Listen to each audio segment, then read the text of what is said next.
Dear student, आज हम 12th class का चैप्टर नंबर 4 की कुछ बेसिक जानकारी लेंगे। ठीक, चैप्टर नंबर 4 है हमारा सारणिक डिटर्मिनेट्स। ठीक, देखो सारणिक हमारा है, देखो पहले हम इसे a1x plus b1y plus c1, a2x plus b2y बराबर c2।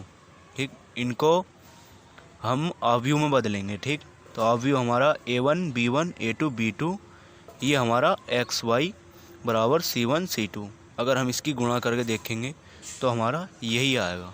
ठीक है, अब हमें क्या करना है, अब हम यह भी जानते हैं कि दिए गए समीकरण निकाय का एक अद्वितीय हल कब होता है। देखो a1 बटे a2 बराबर नहीं है b1 अपॉन b2 के।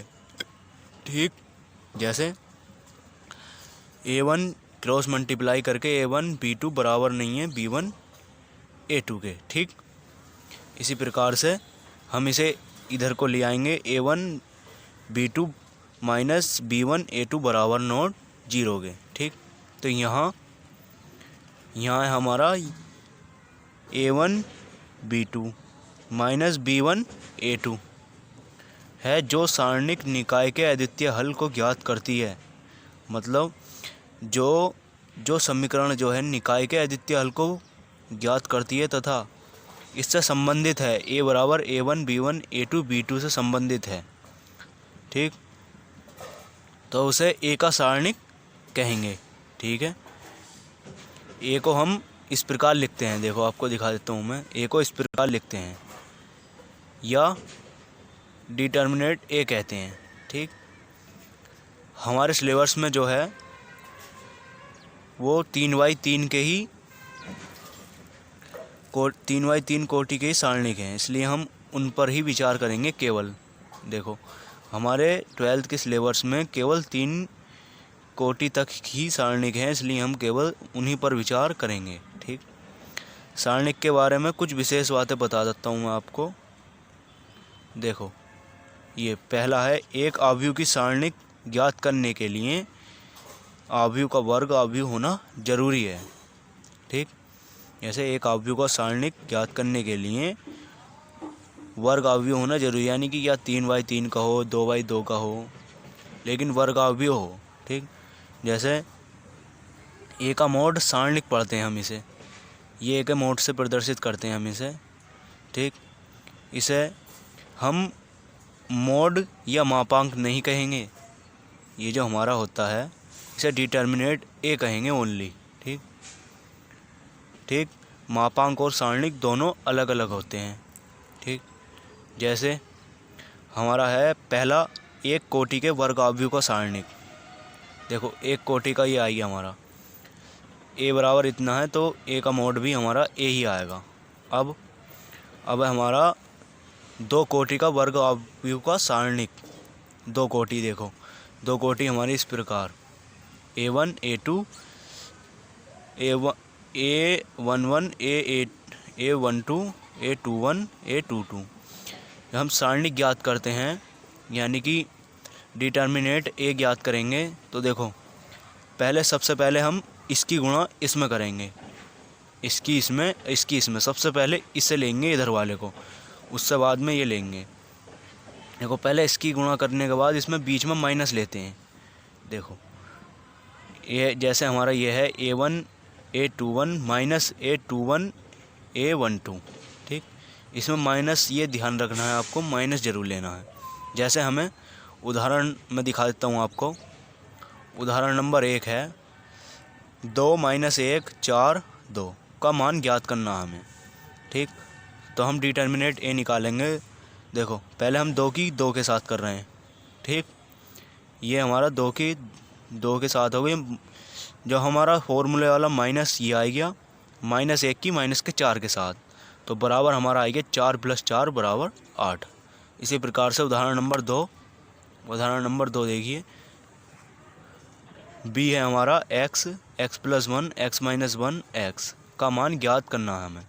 ठीक, उसी प्रकार से करेंगे सेम। देखो इस प्रकार से करेंगे, पहले इसकी गुणा x², फिर माइनस इसकी गुणा, ठीक। देखो, ठीक, x minus one x plus one, तो एक्स स्क्वायर ये हो गया हमारा ए स्क्वायर माइनस बी स्क्वायर का फॉर्मूला। इसी प्रकार से ये हमारा एक्स से एक्स कट गया प्लस वन बराबर वन आ गया, ठीक। ये इसी प्रकार से हमारा, अब हम आपको 3 कोटि का अवयव सारणिक ज्ञात करना सिखाएंगे। अब है हमारा 3 कोटि का अवयव का सारणिक ज्ञात करना है, ठीक। देखो, पहला हमें देखो ये दे रखा है, ए बराबर A11 A12 A13 A21 22 23 31 32 33, ठीक। देखो, पहला हमें दे रखा है किसी पंक्ति के अनुदिश के द्वारा या किसी स्तंभ के प्रति प्रसरण, ठीक। हम कुछ भी कर सकते हैं। देखो, R1 के अनुदिश प्रसरण कर सकते हैं, या C1 के अनुदिश, C2 के या C3 के। देखो, हम आपको प्रसरण करके दिखाएंगे R1 के अनुदिश। देखो, R1 के अनुदिश प्रसरण करने पर ये आपको ज़रूर लिखना है, ठीक। देखो, पहले है R1 हमारा ये है, ये हमारी पंक्ति है, आपको पता होगा, ये हमारे कॉलम है, ठीक है। देखो, R1 के अनुदिश पहले ले लेंगे हम A11 बाहर। अब देखो, इस लाइन को दबाना है, इसको और इसको, ठीक। जो हमारा ये है, ये देखो, पहले हम इसे लिख लेंगे ऐसे ही, इस वाले को हमने लिख लिया। फिर इसमें एक बात और, इसमें पहले माइनस प्लस, जो प्लस माइनस चलता है। देखो, प्लस माइनस कितने भी वो हों, उसमें यही चलता रहेगा प्रोसेस, ठीक। अब देखो, A12 माइनस लगा के, ये प्लस का था, ये माइनस का आ गया हमारा। A12 हमने बाहर ले लिया। अब A12 के सामने वाली ये और ये, देखो, A21 A31 A23 A33, ये हमने यहाँ लिख लिया। फिर यहाँ माइनस था, देखो, प्लस माइनस प्लस।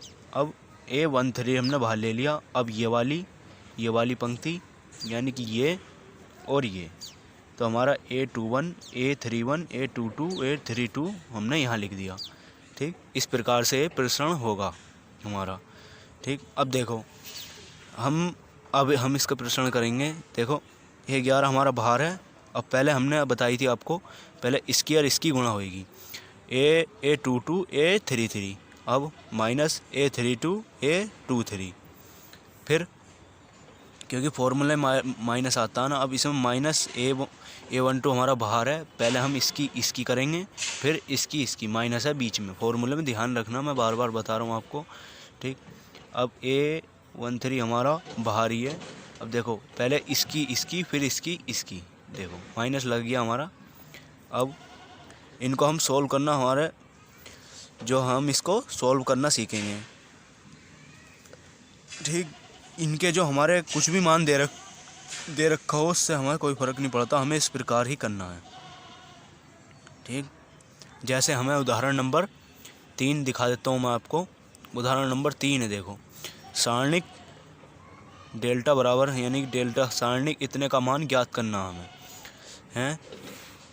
यहाँ हम इस सवाल को मतलब हल्का करने के लिए कुछ देखते हैं।